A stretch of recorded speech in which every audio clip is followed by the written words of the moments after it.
Good morning student, welcome back to our science class for class 7th. This is the chapter number 2 nutrition in animals. Okay, तो इससे पहले हमने देखा है nutrition in plant chapter number 1 में. तो आज हम डिस्कस करेंगे चैप्टर नंबर 2 जो कि न्यूट्रिशन होगा किसमें, एनिमल्स में. उसके बारे में, एनिमल्स का मतलब है कि जितने भी जो एनिमल्स जैसे ह्यूमन बीइंग हो गए, जो हमारे काऊ बफेलो, ये सारे जो एनिमल्स हो गए उनकी बात कर रहे हैं. ठीक है, तो यहाँ पर हम बात करेंगे ह्यूमन बीइंग्स की. ठीक है, तो यहाँ देखिए जैसे कह रहे हैं कि animal nutrition include nutrient requirement, mode of intake of food and its utilization in the body. ठीक है, यहाँ पर देखिए यहाँ बहुत सारे ऐसे अलग अलग मोड हैं फूड टेकिंग के लिए, यानी कि अलग अलग प्रोसेस हैं, जिसमें से जो क्या है इसमें न्यूट्रिशन इन एनिमल में हम देखेंगे कि किस तरह से जो कॉम्प्लेक्स सब्सटेंस होते हैं उनको जो है सिंपलर सब्सटेंस में वो जो है कन्वर्ट करते हैं, है ना. जैसे आप यहाँ देख रहे हैं, जैसे यहाँ देखिए ये कॉम्प्लेक्स सब्सटेंस है, ये कन्वर्ट हो रहा है इनटू सिंपलर सब्सटेंस. ठीक है, तो ये बात हो जाएगी.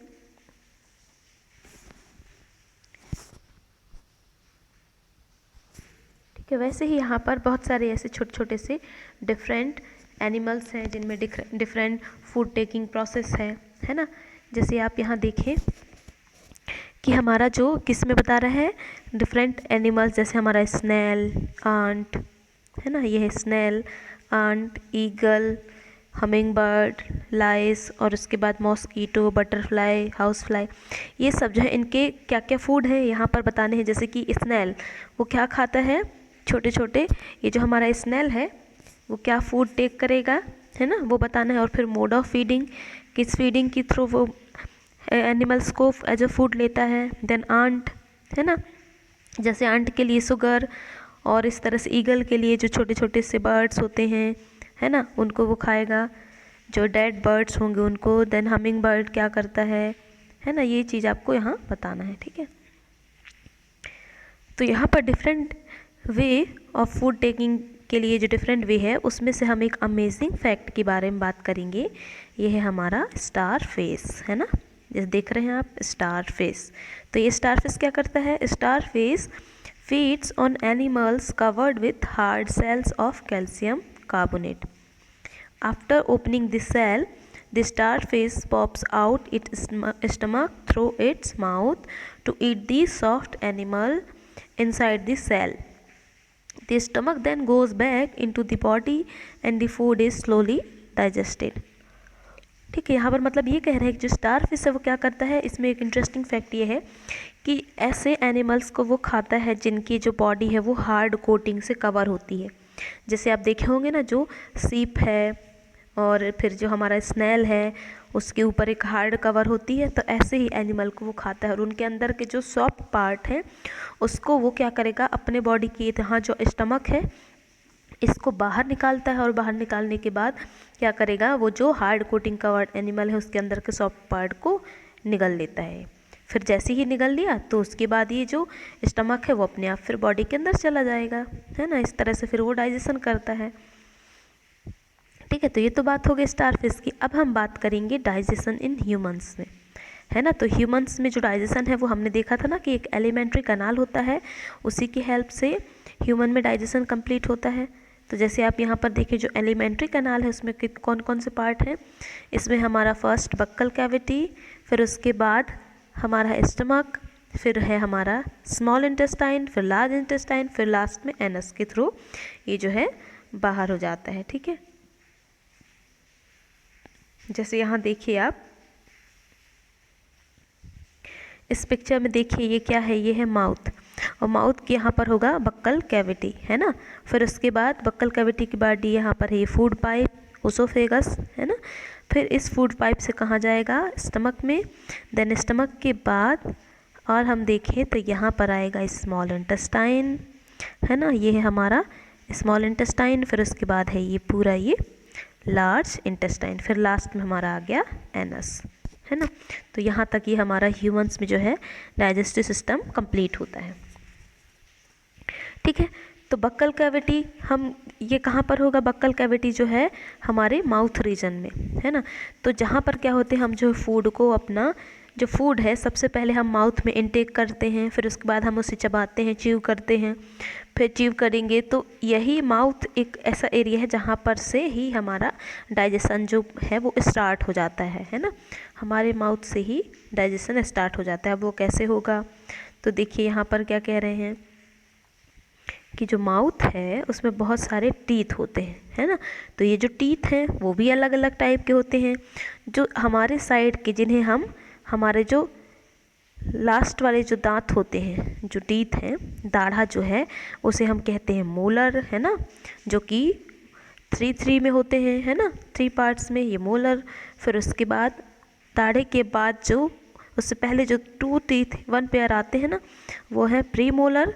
देन उसके बाद है हमारा, प्री मोलर के बाद है कैनाइन, जो कि सिंगल सिंगल होते हैं, है ना। अपर जॉ एंड लोअर जॉ दोनों में होते हैं सेम सेम ऐसे ही, ठीक है, कैनाइन। फिर इस तरह से हमारे इंसीजर, ये जो हमारे सामने के 4 टीथ होते हैं इन्हें हम कहते हैं कैनाइन, सॉरी इंसीजर, है ना। तो इस तरह से हमारे टीथ हैं जो कि हमारे कहाँ पर हैं? बक्कल कैविटी को ही कवर किए रहते हैं ये, है ना। तो यहाँ देखिए, ये जो फूड है हमारे बॉडी में या फिर हम हमारे माउथ में इंजेक्ट होता है और वहाँ पर हम इसे चबाते हैं। फिर उसके बाद जो भी फूड है जिसमें कार्बोहाइड्रेट प्रेजेंट है उसका हमारे माउथ में सलाइवा की हेल्प से डाइजेशन होता है ना। सलाइवा क्या करेगा? इस माउथ, हमारे जो माउथ में जो कार्बोहाइड्रेट प्रेजेंट है उसको वो डाइजेस्ट करेगा, ठीक है। फिर उसके बाद यहाँ देखिए, इस तरह से अगर हम देखें अपर और लोअर जॉ की बात करें तो हमारे बॉडी में टोटल नंबर ऑफ टीथ कितने होंगे? हमारे माउथ में टोटल हैं 32, है ना। तो ये हो जाएंगे 3 जो है हमारे, यानी कि 6 ये अपर जॉ में, उसके बाद 6 जो है ये लोअर जॉ में, है ना, मोलर। फिर उसके बाद प्री मोलर कितने हैं? 1 पेयर, यानी कि 4 अपर जॉ में, और ये जो हमारे 4 हैं लोअर जॉ में, है ना। फिर उसके बाद है हमारे क्या? कैनाइन। कैनाइन कितने हैं? 2 होंगे अपर एंड लोअर। फिर उसके बाद हमारे हैं ये टोटल 4 जो हमारे इंसीजर हैं ये होंगे, है ना। तो अगर हम इसको काउंट करें तो हमारा टोटल बन जाता है 32 बनेगा, है ना। तो ये टोटल 32 हो जाएंगे, ठीक है। इस तरह से टोटल 32 टीथ हमारे माउथ में प्रेजेंट होते हैं।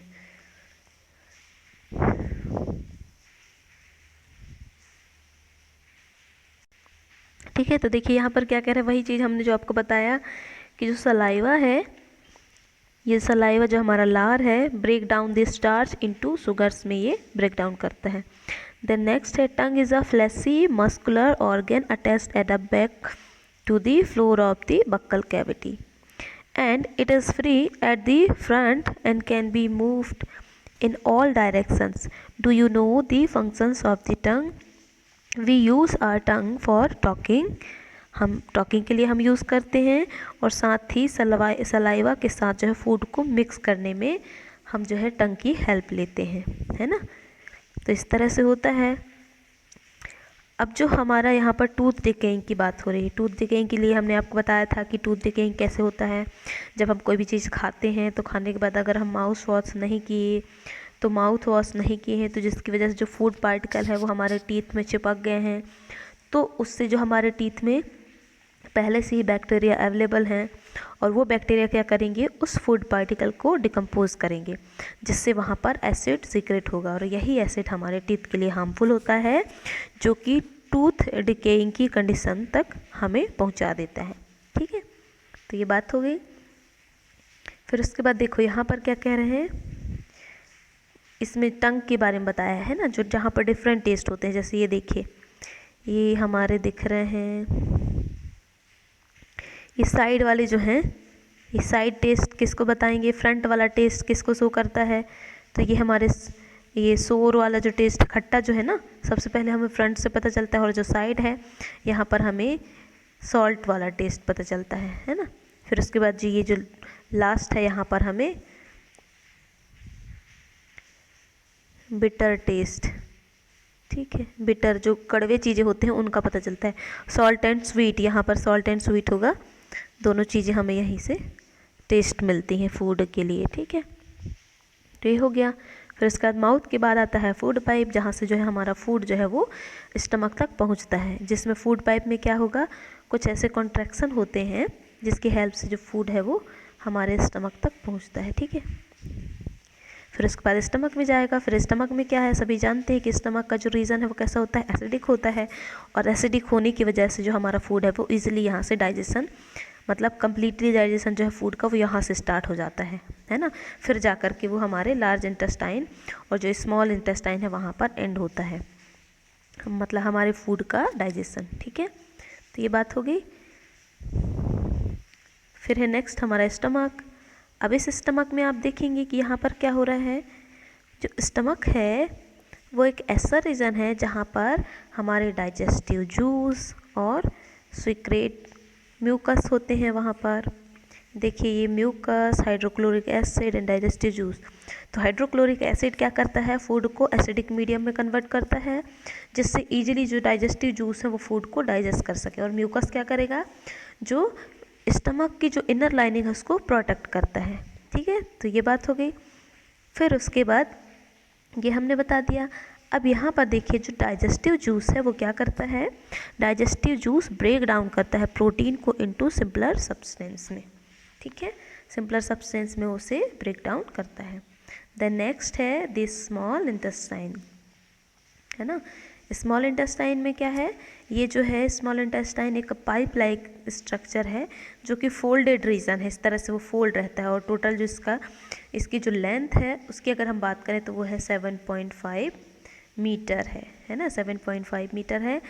एंड यहाँ से जो है स्टमक से ही और हमारे जो इंटेस्टाइन है इसी के बीच में जो है कुछ ग्लैंड्स हमारे जुड़े हुए हैं, है ना। तो देखिए फर्स्ट ग्लैंड क्या है, लीवर, जो कि रेडिश ब्राउन कलर का होता है और जो कहाँ सिचुएटेड होता है, हमारे एब्डोमिनल के अपर पार्ट में, मतलब ऊपर साइड वो सिचुएटेड होता है, अपर साइड। जैसे ये एब्डोमिनल पार्ट है इसके यहाँ पर अपर रीजन में यहाँ जो है वो सिचुएटेड होता है, ठीक है। और इसके बिलो जो है हमारा क्या है, गॉल ब्लैडर जो है, या फिर जो उसे हम पैनक्रियाज यहाँ पर कहेंगे, वो यहाँ पर सिचुएटेड रहता है, ठीक है।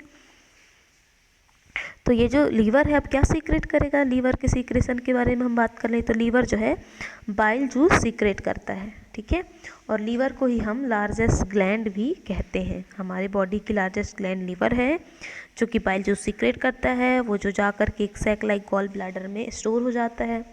और बाइल जूस जो है वो किस पर अटैक करेगा, या फिर हम कहें किस फूड पार्टिकल को डाइजेस्ट करता है, तो वो डाइजेस्ट करता है फैट को, है ना। जो फैट मॉलिक्यूल्स होते हैं उसको वो डाइजेस्ट करता है हमारा बाइल जूस। फिर उसके बाद है पेनक्रियास। तो पेनक्रियास के लिए हमने बताया था कि ये जो हमारे स्टमक के बिलो पार्ट में अवेलेबल रहता है, प्रेजेंट रहता है ना। और पेनक्रियास जो है वो क्या सीक्रेट करेगा, ये करेगा पेनक्रियाटिक जूस, है ना। और ये किस पर एक्ट करता है, यानी कि पेनक्रियाटिक जूस किसको डाइजेस्ट करेगा, कार्बोहाइड्रेट, फैट्स एंड प्रोटीन को, ठीक है। मतलब इन्हें जो है वो सिंपलर कंपाउंड में तोड़ता है, ठीक है। तो बस आज हम इतना ही बात करेंगे इंटेस्टाइन तक, इसके आगे जो है हम नेक्स्ट क्लास में डिस्कस करेंगे, ठीक है।